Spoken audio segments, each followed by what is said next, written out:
Assalamu alaikum and welcome back to my channel.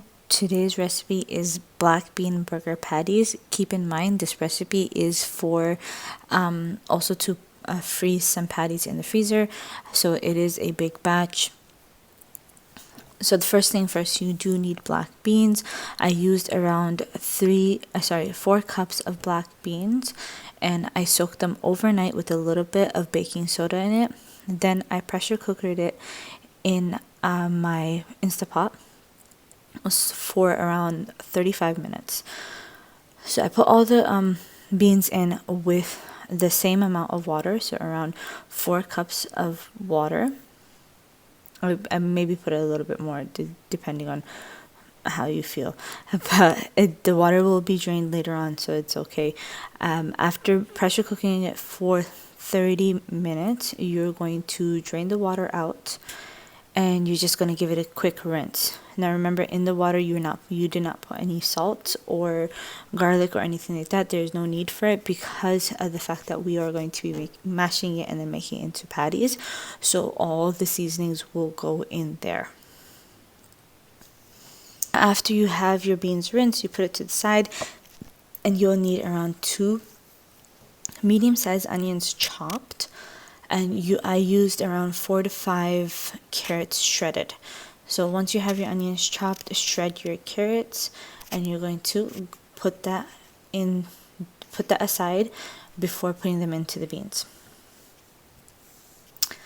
Now the next step you're going to do is you're going to take a wooden spoon, something that has like a flat end, and you're just going to mash it. You can put this into a food processor and let it do the job for you, but the thing is that I actually like some of my beans to be a little bit whole before making them into patties, so you still have some beans coming into your mouth when you eat the patty. Once you have that done, you are going to put in your carrots. Now we start putting in the ingredients. The ingredients are pretty simple. You do need a tablespoon for this part. Sorry, a teaspoon, not a tablespoon. You'll be using a teaspoon. You're going to put in 1 teaspoon of garlic powder, 1 teaspoon of onion powder. Now you can do onion powder or dried onion flakes, whichever one you like. I actually like the flakes, but I couldn't find them at that moment. Then you're going to be putting 1 teaspoon of paprika and 1 teaspoon of salt. Now for salt, you could always taste it at the end and see if you need some more. For me, 1 teaspoon did the job. Then you're going to use only a ½ teaspoon of black pepper. The reason why is that I did not want to make it too spicy because my kids were going to be eating this. If you don't mind the spiciness, then you're going to go ahead and put the whole teaspoon in. Now this part right here I'm actually making for the freezer, so what you do is just wet your hands. You can either use oil or water. Make sure your hands are a little bit wet. Then you're just going to make a nice big ball, and you're going to flatten it out to the desired thickness. I made around, I think, 10 to 15 for the freezer, and then I also will be showing you how to fry these because I did end up making it for lunch later that day. Now on for frying, the way you're going to fry it is that you'll be needing plain breadcrumbs. You can use a egg wash at this point. For me, it really depends. Sometimes my kids actually like the egg wash, sometimes they don't. And this time I actually wanted to try it out without the egg wash.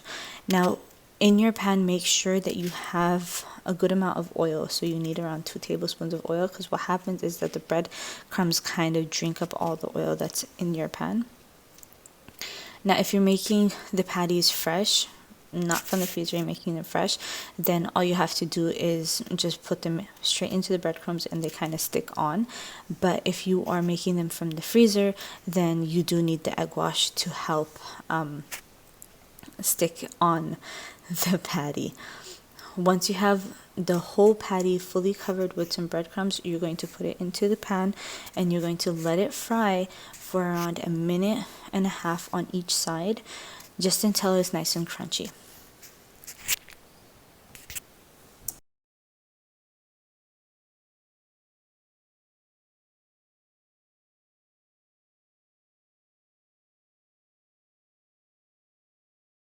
Once your patties are nicely fried, you could throw some cheese on top of it.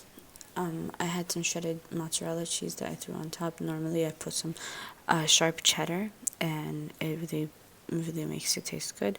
So put it on right when it is hot, so it melts up before you make your sandwich. Now you can make a sandwich out of this, or you could just put it on the side of a salad or anything like that, and it tastes extremely good.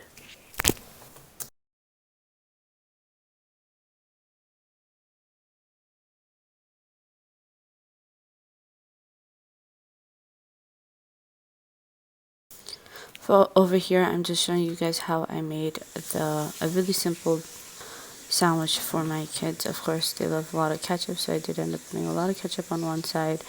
I usually put mayo on the other side, and it's just some lettuce in the patty, and then of course the cheese. But if I were to make it for myself, there would be a little bit more veggies in there. Even if you put some cucumber in it, it tastes extremely good.